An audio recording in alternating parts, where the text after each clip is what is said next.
we remain steadfast in our commitment in delivering local news that matters. Stories that inspire. Enriching the lives of Filipinos in the Philippines and across the globe. This is your GMA Regional TV. Buong puso para sa Pilipino.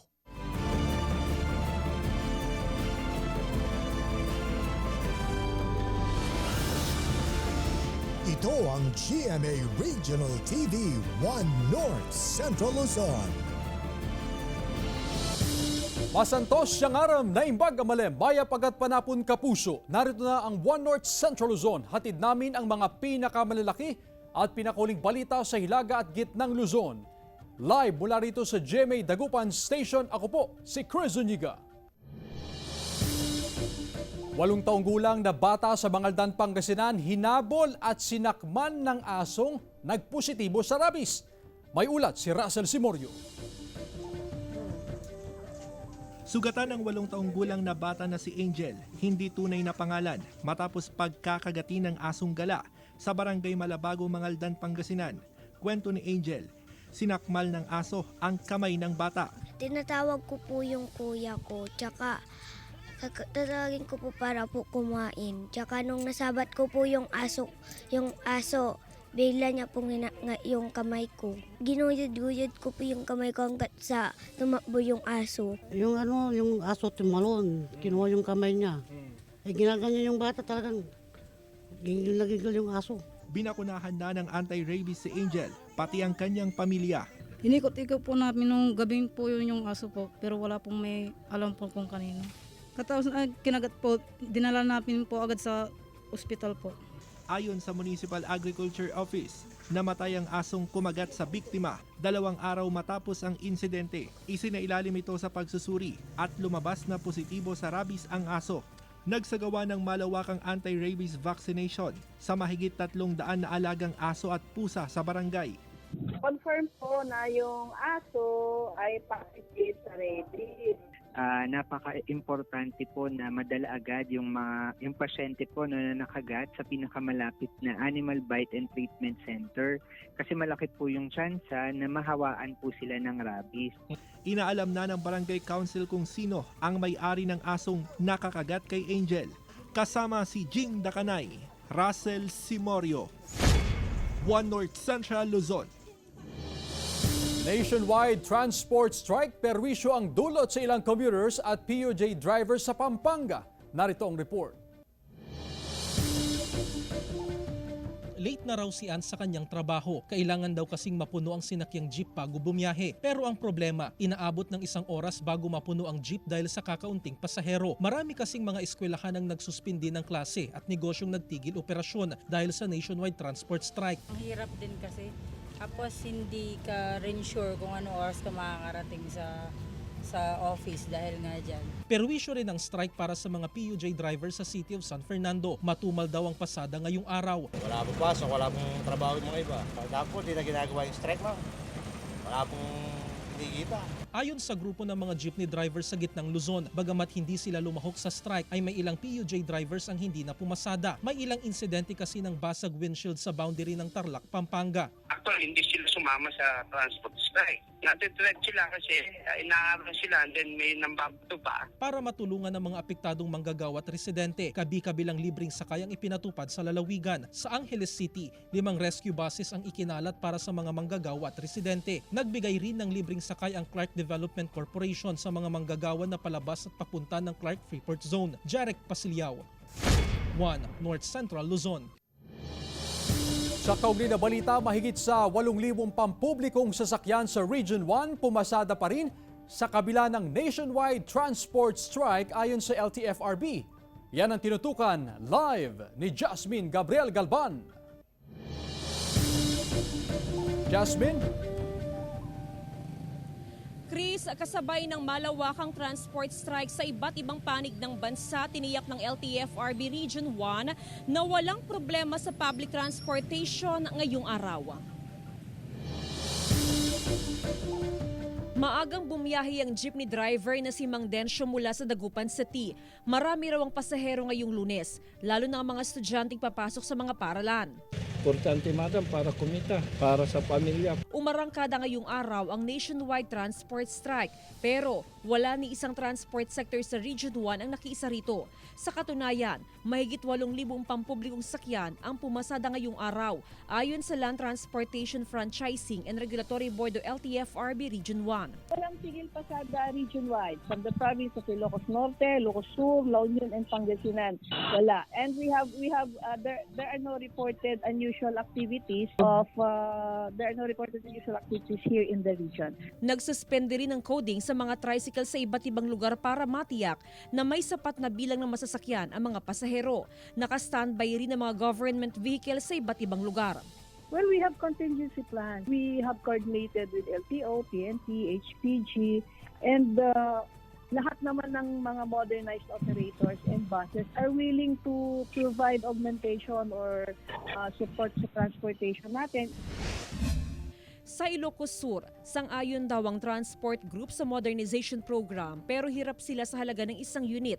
May mga modernized jeepney sa probinsya pero higit 67 pa ang traditional PUVs na anila maganda pa ang kondisyon. Ayon sa Komite ng Transportasyon sa probinsya, nasa 4th revision na ang Local Public Transport Route Plan o LPTRP, isang requirement ng LTFRB at DOTR para makapag-apply ng loan. Ibig sabihin, katulong ng mga kooperatibang gobyerno upang hindi pasanin ang buong halaga ng makabagong jeepneys. May counterpart ang DOTR na ibibigay plus pagka may LPTRP or the Local Public Transport Route Plan, yun ang requirement ng isang banking institution para doon sa financing.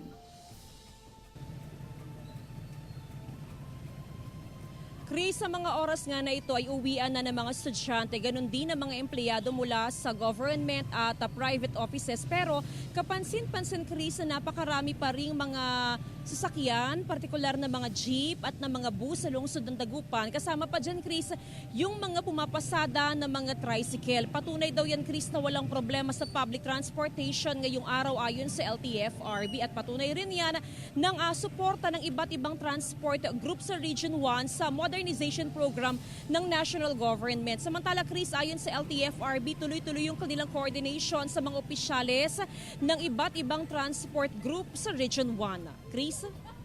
Maraming salamat, Jasmine Gabriel Galban.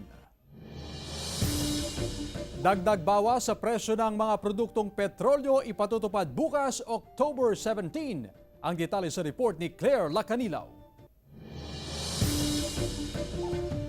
Magpapatupad ng dagdag bawas sa presyo ng produktong petrolyo ang ilang kumpanya ng langis bukas, October 17. Ang ilang motorista, sinamantala ang mababa pang presyo ng kada litro ng gasolina para magpa-full tank. Mas maaga magpa-full tank na ngayon para bukas iwas sa pagtaas, naambang pagtaas ng presyo.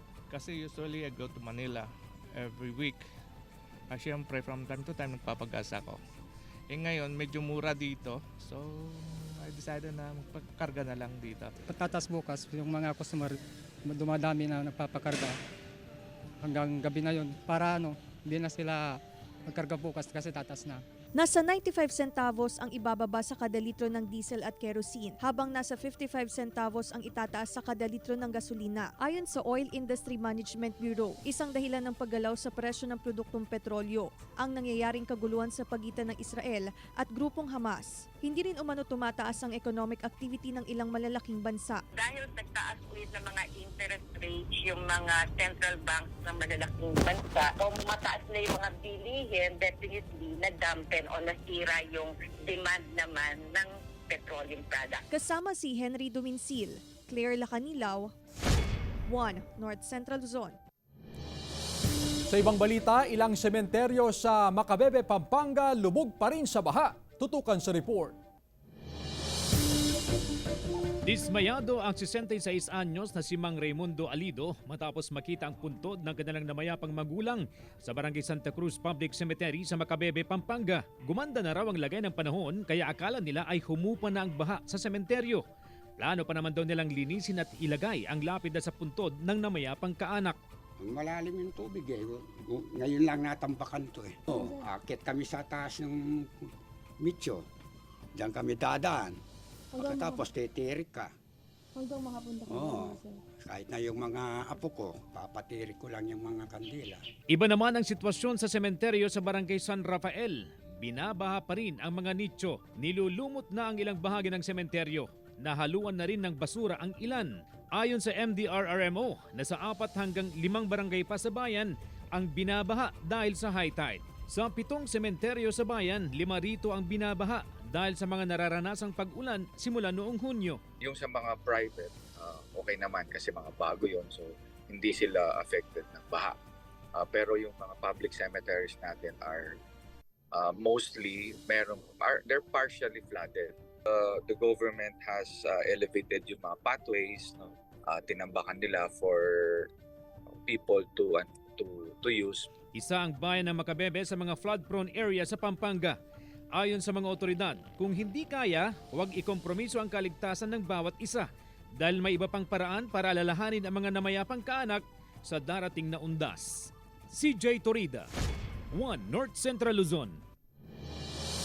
Tinatayang 20 cobra sightings na ang naitala ng isang wildlife non-government organization sa Benguet mula Enero hanggang Oktubre ngayong taon. Pinakahuli rito ang nakita malapit sa bubong ng isang bahay sa Barangay Bekel, La Trinidad, Benguet. Wala naman daw nasaktan o nasugatan noong araw na makita ang cobra. Hindi rin nahanap ng NGO ang cobra pero nakita ang pinagbalatan nito. Karamihan din daw sa mga cobra na nakikita ay sa masusukal na lugar. Importante raw na makipag-ugnayan sa otoridad sakaling makakita ng cobra. Masukal yung lugar or madami silang gamit na nakakalat. No? So yung mga ganun kasing environment, sila yung nag-promote ng growth ng prey items natin. Malaki po talaga ang king cobra, umaabot sila ng 20 feet higit. No? Ito ang GMA Regional TV 1 North Central Luzon.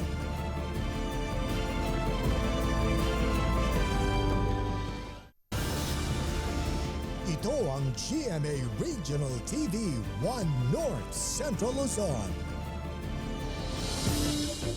Nagsimula ng mag-issue ng driver's license card ang LTO Dagupan District Office.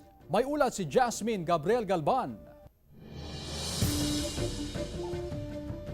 Tuloy-tuloy na ang pag-imprenta ng driver's license card ng Land Transportation Office, Dagupan District Office. Sa kada araw, umaabot na sa lampas 100 DL cards ang naiimprenta ng tanggapan.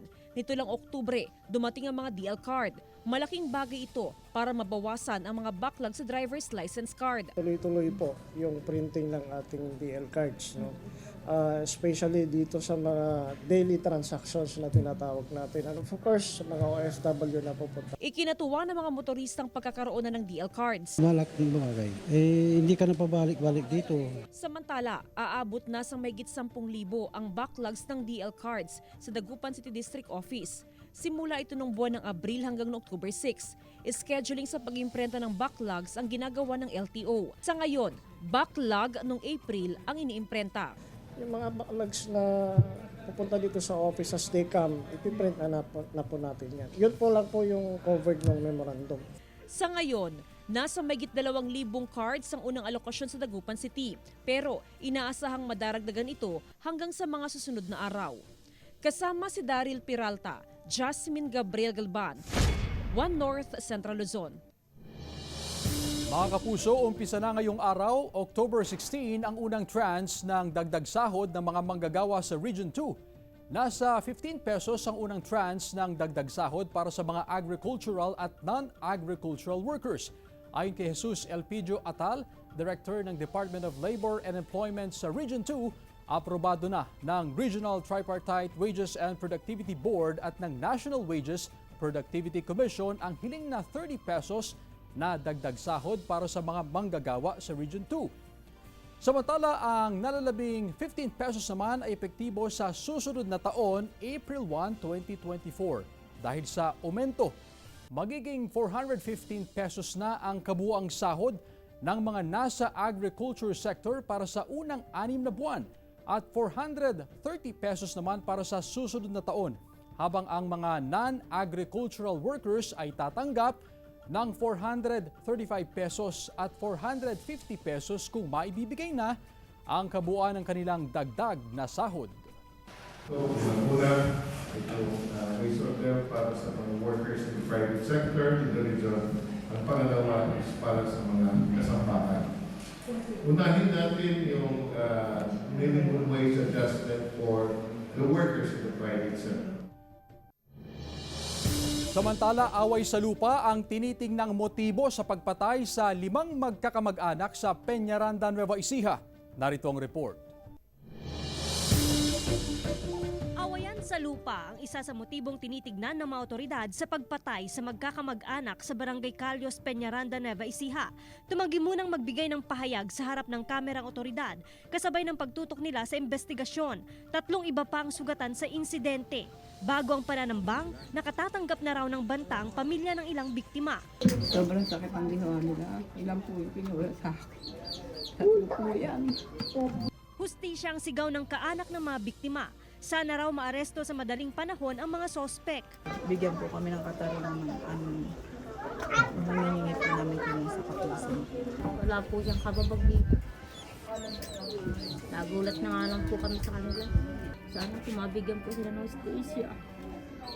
Bakas pa sa mukha ng mga nakaligtas sa insidente ang takot. Patuloy silang nagpapagaling sa pagamutan. Kitang-kita raw nila ang malapitang pamamaril sa kanilang mga kaanak. Nakatakbo at nakapagtago raw sila sa masukal na bahagi ng bukid hanggang sa makahingi ng tulong. Wala nga pong awang pumatay yung marine. Ano raw po ba yung kagana yun? Eh yun lang po, yung pagkarin ko lang po, pinagbigla na lang namutok ng awit mga lugar. Ano po, ma-absolve po yung kaso na yan para po sa mga kasama ko na ulila. Joan Punsoy, One North Central Luzon. Unang araw ng burol ng Pinay domestic helper na pinatay sa Saudi Arabia, binisita ng mga taga-OWA at Department of Migrant Workers. Sundan sa ulat ni Russell Simorio. Imbes na masayang reunion, pagluluksang na naig sa muling pagkikita ng pamilya Gonzales at Garcia sa Barangay Away, San Jacinto, Pangasinan. Nakaburol na sa kanilang bahay si Margaret Garcia, ang Pinay domestic helper na pinatay sa Saudi Arabia ng kapwa niya domestic helper. Hindi natin masabi kung anong klase ng pananaksak sa kanya, pag ano. Kaya hindi agad-agad maalis sa yung sakit. Bumisita sa burol ang mga lokal na opisyal at mga opisyal ng OWA at DMW. Ayon sa OWA, inggit ang motibo ng Kenyan National sa pagpatay kay Margaret. Nagkaroon ng parang inggitan. So una, hiniwalay ng kwarto hanggang sa tinerminate na. Sa kasamaang palad, bumalik daw ito, pinutol yung mga CCTV at ginawa yung krimen. Nagpaabot ng pakikiramay sa mga naulila ng biktima ang provincial government ng Pangasinan. Ginawaran ng Heroes Welcome at nakatanggap ng financial assistance ang pamilya at scholarship grant sa 2 anak ni Margaret. Kalakip nito ang pangako ng DMW na makakamit ng pamilya Garcia ang hustisya. May abogado tayong hinire sa Saudi, lalo na dito sa kaso ni Margaret. At siguraduhin makakamit natin ng hustisya sa sino mang gumawa ng krimen laban sa ating mga OFWs. Sa kabila ng nangyari kay Margaret, tiniyak ng DMW na hindi apektado ang deployment ng mga domestic helper sa Saudi Arabia. Kasama si Daryl Peralta, Russell Simorio, One North Central Luzon. Sa pambihirang pagkakataon, magkakaroon ng 23rd Bamboo Training o Seminar na may temang Learn and Earn from Bamboo Experts. Gaganapin ito sa October 21, 2023, Sabado sa Sitio Tansatu, Barangay San Jose, Antipolo City. Magsisimula ang training mula alas 8 ng umaga hanggang alas 5 ng hapon. Ilan sa pag-uusapan ang proseso at teknik sa pagtatanim, lending program at iba pang impormasyon na makatulong sa inyong bamboopreneurship. Sa mga interesado, pwedeng makipag-ugnayan sa email at contact numbers ng organizer ng 23rd Bamboo Training Seminar. Ito ang GMA Regional TV 1 North Central Luzon.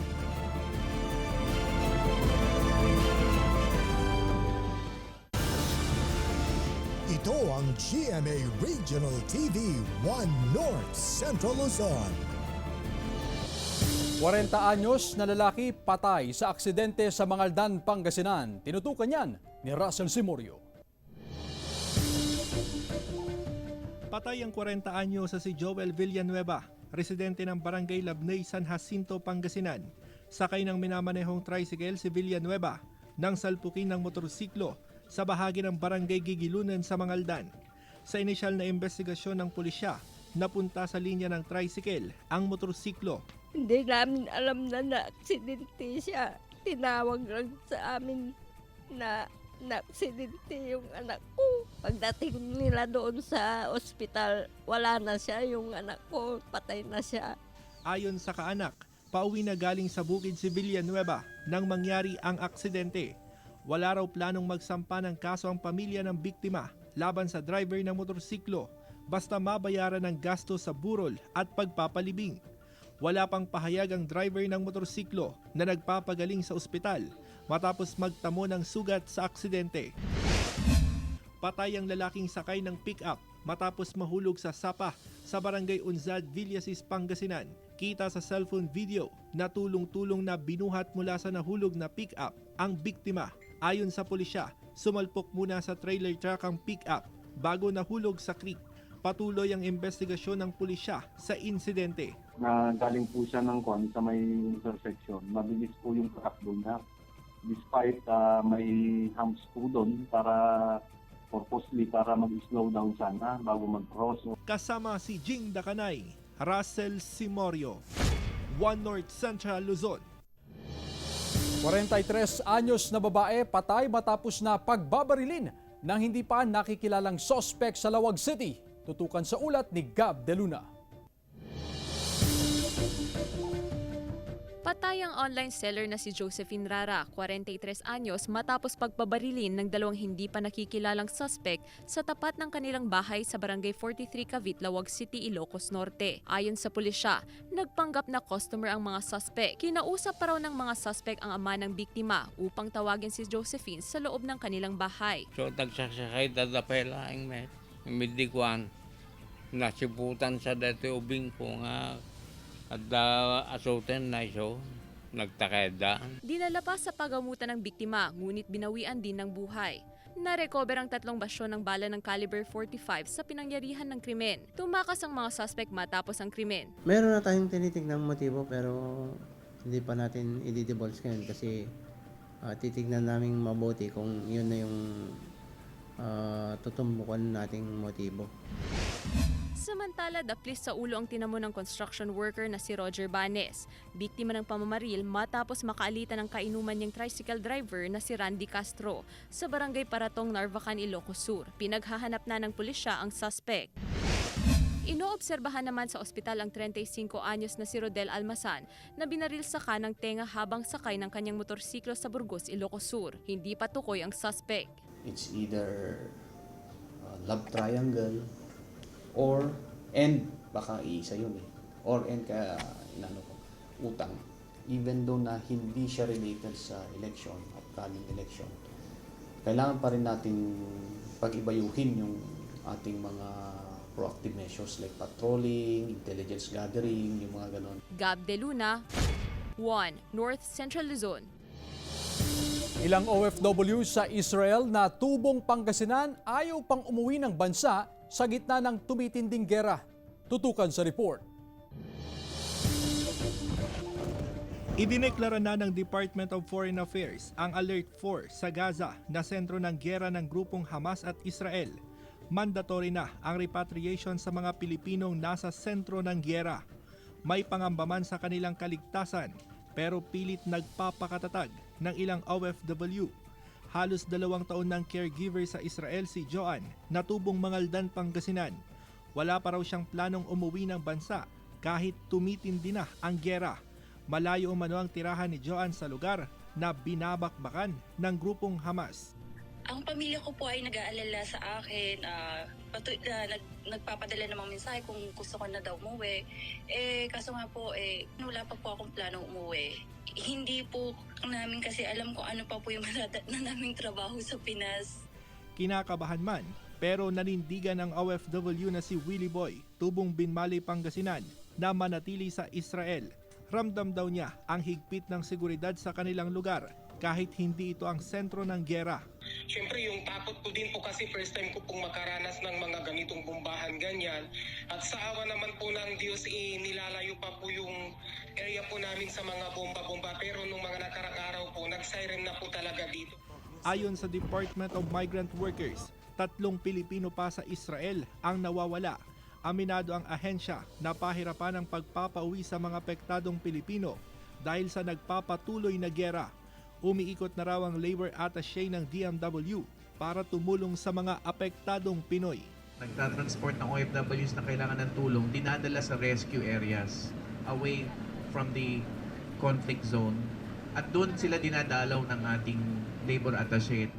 Russell Simorio, One North Central Luzon. San Sebastian Golden Stags wagi kontra sa EAC Generals sa NCAA Season 99. Tunghayan sa report. Sa Sunday special ng NCAA Season 99, namayagpag ang San Beda Golden Stags laban sa EAC Generals sa panguna ni Raymart Escobedo na kumamada ng career high na 23 points, 3 rebounds at 3 steals. Dahil sa kanyang outstanding performance na ipanalo ng SSCR Golden Stags ang laro 86-70. Sa Game 2, pinangunahan ni June Roque ang Perpetual Altas sa kanyang big 22 buckets, 11 rebounds, 2 steals at 2 blocks para talunin ang Letran Knights sa score na 74-59. Inaalat pa rin ang defending champion na Letran Knights sa kanilang 7th straight loss. At sa Game 3, namayagpag ang Benilde Blazers kontra Arellano Chiefs 72-66. Sa team standing ngayon sa NCAA, rank 1 ang Mapua Cardinals na may 6 wins at 1 loss, habang pangalawa ang LPU Pirates na may 6 na panalo at 2 talo. Bukas ang sagupaan ng Perpetual Altas at San Beda Red Lions, Game 1 at LPU Pirates kontra JRU Heavy Bombers, 2 p.m. live sa GTV. Rizzo Niga, One North Central Luzon. Dennis Trillo ipinagdiwang ang ikalawang dekada sa show business bilang isang kapuso. Tunghayan sa report. Kasabay ng kanyang pagdiriwang ng ikalawang dekada sa show business, isang humble at thankful na Dennis Trillo ang humarap sa top management ng GMA, kasabay ng muling pag-renew niya ng contract sa Kapuso Network. Ayon kay Dennis, nagpapasalamat siya sa mga project na ibinibigay sa kanya ng network at mas lalo pa raw paghuhusayan ang pag-arte ng tinaguriang Kapuso Drama King. Patuloy naman na susubaybayan si Dennis Trillo sa role niya bilang Atom sa Love Before Sunrise, kasama si box office queen Bea Alonzo, weeknights sa GMA Telebabad. Isang magandang opportunity para kay Robbie Domingo na makasama si Luis Manzano bilang host ng It's Your Lucky Day. Ang naturang programa ang pansamantalang papalit sa It's Showtime mula October 14 hanggang October 27. Inalala nito kung paano siya binibigyan ng payo ni Luis tungkol sa hosting. Bukod kina Luis at Robbie, magiging parte rin ng It's Your Lucky Day sina Jenica Garcia at Melay Canteveros. Mapapanood ito tuwing tanghali, Lunes hanggang Sabado sa GTV. Patindi ng patindi ang mga eksena sa Maging Sino Ka Man. Mamayang gabi, ibubulgar na kaya ni Monique ang pagpapanggap niya bilang si Dino? Anong maging reaksyon ni Carding? Abangan ang huling 3 linggo ng special limited series mamayang 8 p.m. sa GMA Telebabad. Joan Punsoy, One North Central Luzon. Inihahanda na ng Bugay LGU sa Cagayan ang 1,000 kilos na alimango para sa nalalapit na Crab Festival. Narito ang report. Muling malalasap ang tumpok-tumpok na alimango sa nalalapit na Crab Festival sa Bugay, Cagayan. Ipagdiriwang ito sa October 26 to 27, pero highlight na aktibidad sa October 27 na magsisilbing Crab Festival Day. We will be preparing about 1,000 kilos of crab para ipakita namin na marami kaming crabs sa Bugay dahil fiesta, it's a Thanksgiving sa mga produkto namin because we will be presenting the recipes. 1 tonelada o 1,000 kilong alimango ang sabay-sabay na pagsasaluhan bilang pasasalamat sa biyaya na natatanggap sa bayan. Ito na ang ikalawang beses na ipagdiriwang ang Crab Festival. Target din ng lokal na pamahalaan na makapag-produce ng frozen crab na pang-export quality. We are also trying now, mag-presenting kami ng mga na-blast, dumaan sa blast freezer yung ibang crabs namin. Because later on, we will be offering also frozen crabs. Dahil daw sa malinis na kailugan kung bakit saganang ani o produksyon ng alimango sa bayan. Pinapanatili ito ng mga residente at lokal na pamahalaan. Ayaw naming pabayaan. Marami kaming malalaking crabs, pero marami ring maliliit ngayon. Katamtaman, kasi nanganganak tong mga crabs namin sa dagat, lumalabas sila and then babalik. Joan Punsoy, One North Central Luzon. Mga kapuso, 70 days na lang, Pasko na. Samantala, mapapanood niyo po ang episode na ito at iba pang pinakahuling lokal na balita sa official website ng GMA Regional TV, www.gmaregionaltv.com. Pwede rin kayong bumisita sa aming official YouTube channel, GMA Regional TV, at i-click ang subscribe button para sa pinakamainit na balita mula sa mga rehiyon. Nais naming pasalamatan ang mga kapuso sa Hilaga at Gitnang Luzon, maging ang mga kapuso natin abroad. Dahil sa GMA Regional TV, local news matters. At yan ang mga pinakamalaki at pinakahuling balita sa Hilaga at Gitnang Luzon. Maraming salamat sa pagsama sa amin pati na ang mga kapuso sa ibang bansa na tumutok sa mga balita sa rehiyon. Ako po si Chris Zuniga. Kami ang GMA Regional TV, One North Central Luzon. Buong puwersa para sa mas malaking misyon at mas malawak na paglilingkod sa bayan.